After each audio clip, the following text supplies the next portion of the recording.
नमस्कार, ये आकाशवाणी है। अभी आप यानमता सिंह से समाचार सुनेंगे।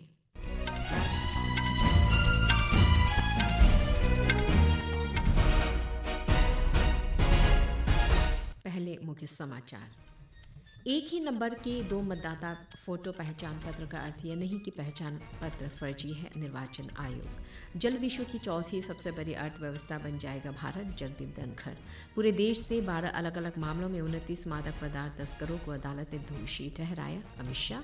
निगम ने वित्तीय वर्ष 2023-24 के दौरान 21 लाख वर्ग फुट से अधिक की अतिरिक्त खाद्य भंडारण क्षमता का सृजन कर सराहनीय कार्य किया है। प्रहलाद जोशी।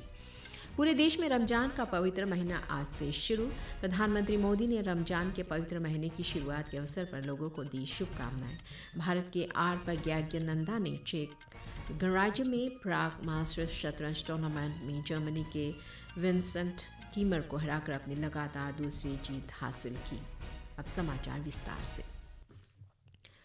निर्वाचन आयोग ने स्पष्ट किया है कि एक ही नंबर के दो मतदाता फोटो पहचान पत्र EPIC का अर्थ यह नहीं है कि पहचान पत्र फर्जी है या मतदाता बोगस है। आयोग ने एक बयान में यह बात कही। इससे पहले मीडिया की खबरों में दो अलग अलग राज्यों में मतदाताओं के एक ही नंबर के मतदाता फोटो पहचान पत्र का मुद्दा उठा था। आयोग ने स्पष्ट किया कि कुछ मतदाताओं के EPIC नंबर एक हो सकते हैं, लेकिन जनसांख्यिकी, विधानसभा निर्वाचन क्षेत्र और मतदान केंद्र जैसे अन्य ब्यौरा अलग होता है।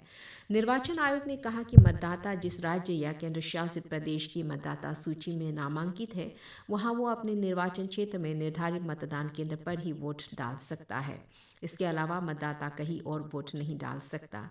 आयोग के अनुसार मतदाता सूची के डेटाबेस को एरोनेट प्लेटफॉर्म पर स्थानांतरित करने से पहले विकेंद्रीकृत और मैनुअल व्यवस्था के कारण अलग अलग राज्यों और केंद्र शासित प्रदेशों में कुछ मतदाताओं को एक ही संख्या वाले मतदाता फोटो पहचान पत्र आवंटित हो गए थे।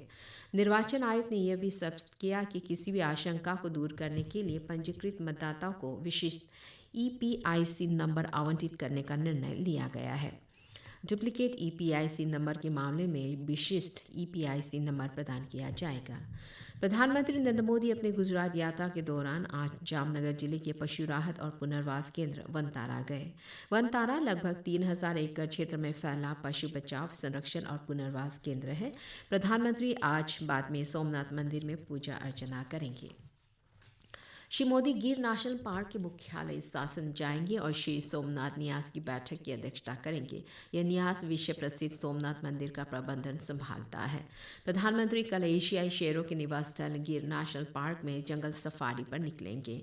श्री मोदी वन्य जीवन से जुड़े राष्ट्रीय स्तर के मुद्दों पर चर्चा के लिए शासन में राष्ट्रीय वन्यजीव बोर्ड की 7वीं बैठक की अध्यक्षता करेंगे। ये बोर्ड वन्य जीवन और वनों के संरक्षण तथा विकास के लिए काम करता है। प्रधानमंत्री इस बोर्ड के अध्यक्ष है। उपराष्ट्रपति जगदीप धनखड़ ने कहा है कि विकसित भारत अब एक सपना नहीं है, बल्कि यह हमारा उद्देश्य है और देश के युवा इसमें महत्वपूर्ण भूमिका निभाएंगे। वे आज भारतीय विचार केंद्रम द्वारा तिरुवनंतपुरम में आयोजित चौथा P परमेश्वरन स्मारक व्याख्यान दे रहे थे। श्री धनखड़ ने कहा कि देश में आज जो भी हो रहा है उससे विश्व में हमारा गौरव बढ़ रहा है। उन्होंने कहा कि भारत विश्व में एकमात्र ऐसा लोकतंत्र है जो ग्राम स्तर पर भी संगठित है। उपराष्ट्रपति ने कहा कि भारत वर्तमान में विश्व की 5वीं सबसे बड़ी अर्थव्यवस्था है और बहुत जल्द ये चौथी सबसे बड़ी अर्थव्यवस्था बन जाएगा। उन्होंने कहा कि अभिव्यक्ति की स्वतंत्रता के साथ साथ हमें संवाद और विचारों को ग्रहण करने पर ध्यान केंद्रित करना चाहिए। कार्यक्रम के बाद उपराष्ट्रपति हैदराबाद के लिए रवाना हो गए। गृहमंत्री अमित शाह ने आज बताया है कि पूरे देश से अलग अलग मामलों में 29 मादक पदार्थ तस्करों को अदालत ने दोषी ठहराया है। सोशल मीडिया पर एक पोस्ट में श्री शाह ने कहा कि नरेंद्र मोदी सरकार मादक पदार्थ तस्करों को सजा दिलाने के लिए प्रतिबद्ध है। ये तस्कर युवाओं को नशे की गिरफ्त में लाकर उनका जीवन नष्ट कर देते हैं। श्री शाह ने कहा कि उनकी सरकार नशा मुक्त भारत बनाने के लिए जांच पड़ताल के साथ नशीली दवाओं के खतरे से लड़ना जारी रखेगी। पूरे देश में रमजान का पवित्र महीना आज से शुरू हो गया है। लोग कल रात बड़ी संख्या में मस्जिदों में पहुंचे और विशेष नमाज तरावी अदा की। रमजान इस्लामिक कैलेंडर का 9वां महीना है और महीने के अंत में ईद उल फितर मनाया जाता है। खाड़ी देशों में आज पवित्र माह रमजान का दूसरा रोजा है। प्रधानमंत्री नरेंद्र मोदी ने आज रमजान के पवित्र महीने की शुरुआत के अवसर पर लोगों को शुभकामनाएं दी। सोशल मीडिया पर एक पोस्ट में श्री मोदी ने कामना की कि रमजान से समाज में शांति और सद्भाव को बढ़ावा मिले। प्रधानमंत्री ने जोर देकर कहा कि रमजान का पवित्र महीना श्रद्धा और भक्ति का प्रतीक है और देशवासियों को करुणा, दया और सेवा के मूल्यों की भी याद दिलाता है। केंद्रीय उपभोक्ता मामले, खाद्य और सार्वजनिक वितरण मंत्री प्रहलाद जोशी ने देश में आपूर्ति श्रृंखलाओं को सुदृढ़ बनाने और खाद्य सुरक्षा सुनिश्चित करने में केंद्रीय भंडारण निगम CWC की भूमिका को रेखांकित किया।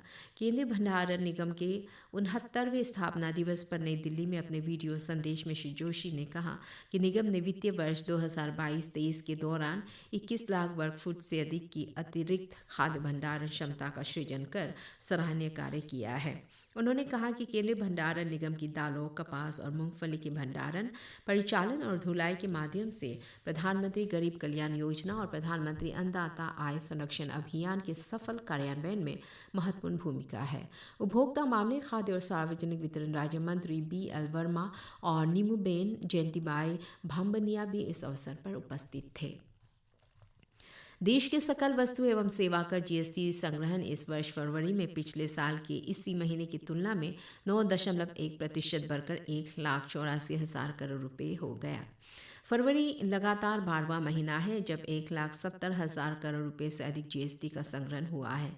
आंकड़ों के अनुसार केंद्रीय GST से 35,204 करोड़ रुपये, राज्य GST से 43,704 करोड़ रुपये, एकीकृत GST से 90,870 करोड़ रुपये और मुआवजा उपकर से 13,868 करोड़ रुपये प्राप्त हुए। फरवरी के दौरान 20,889 करोड़ रुपये का रिफंड हुआ। रिफंड में छूट के बाद फरवरी में शुद्ध GST संग्रह 8.1% बढ़कर लगभग 1,63,000 करोड़ रुपये हो गया। सकल GST राजस्व में फरवरी के दौरान घरेलू राजस्व में 10.2% की वृद्धि के साथ 1,42,000 करोड़ रुपये और आयात से राजस्व में 5.4% की वृद्धि के साथ 41,702 करोड़ रुपये शामिल हैं।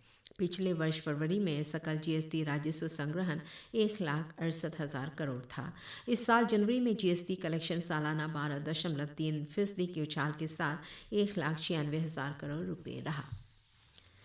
एक नए अध्ययन के अनुसार पिछले दशक में देश में गरीबी में महत्वपूर्ण कमी आई है। प्रमुख अर्थशास्त्री सुरजीत S. भल्ला और करण बसीन द्वारा प्रकाशित आलेख में वर्ष 2022-23 और वर्ष 2023-24 के हाल ही में जारी घरेलू कर्ज के आंकड़ों का विश्लेषण किया गया। सर्वेक्षण के आंकड़ों से पता चलता है कि देश में गरीबी के स्तर में कमी आई है। अध्ययन में दावा किया है कि देश में अत्यधिक गरीबी लगभग समाप्त हो चुकी है। अध्ययन के अनुसार इस बात का पुख्ता प्रमाण है कि वर्ष 2011-12 से वर्ष 2023-24 तक की अवधि के दौरान देश में असमानता में भी तेजी से कमी देखी गई है।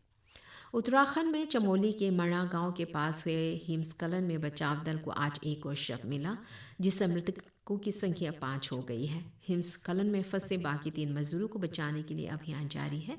मुख्यमंत्री पुष्कर सिंह धामी ने देहरादून में आपदा निमंत्रण कक्ष पहुंचकर स्थिति का जायजा लिया। उन्होंने कहा कि सेना, ITBP, NDRF और SDRF सहित जिला प्रशासन युद्ध स्तर पर बचाव अभियान में जुटा हुआ है। जिला प्रशासन और बचाव दल के अनुसार एक लापता मजदूर हादसे से पहले ही घर जा चुका था। पिछले दिनों माणा गांव के पास हुए हिमस्खलन की घटना में प्रभावित मजदूरों की संख्या अब 54 हो गई है, जो पहले 55 बताई गई थी। भारत के R. प्रज्ञानंदा ने चेक गणराज्य में प्राग मास्टर्स शतरंज टूर्नामेंट में जर्मनी की विंसेंट कीमर को हराकर अपनी लगातार दूसरी जीत हासिल की। इस बीच भारत के अरविंद चिदम्बरम और अमेरिका के सैम शंकलैंड की बाजी ड्रॉ रही। प्रज्ञानंदा और चिदम्बरम के चौथे दौर के बाद 3 अंक हैं और वे शीर्ष पर चल रहे हैं। अन्य मैचों में शीर्ष वरीयता प्राप्त चीन की वेई यी ने चेक गणराज्य के डेविड नवारा को हराया, जबकि नीदरलैंड के अनीश गिरी और तुर्की के गुरेल अदेज की बाजी ड्रॉ रही। चेक ग्रैंडमास्टर यूएन थाईदाइवान ने वियतनाम के ख्वांग लेमले के साथ ड्रॉ खेला। दोनों भारतीयों ने अन्य खिलाड़ियों से पूरे 1 अंक की बढ़त बना रखी है। प्रतियोगिता में अभी 5 राउंड शेष हैं और ऐसा लग रहा है कि खिताब की दौड़ भारतीय खिलाड़ियों के बीच रहेगी। इजरायल रमजान के दौरान गजा में अस्थायी संघर्ष विराम के प्रस्ताव पर सहमत हो गया है। प्रधानमंत्री बेंजामिन नेतन्याहू के कार्यालय ने आज सुबह एक बयान में कहा है कि वह अमेरिकी दूत स्टीव विटकॉफ के युद्ध विराम विस्तार प्रस्ताव को लागू करने पर सहमत हो गया है। इसी के साथ ये समाचार बुलेटिन समाप्त हुआ। नमस्कार।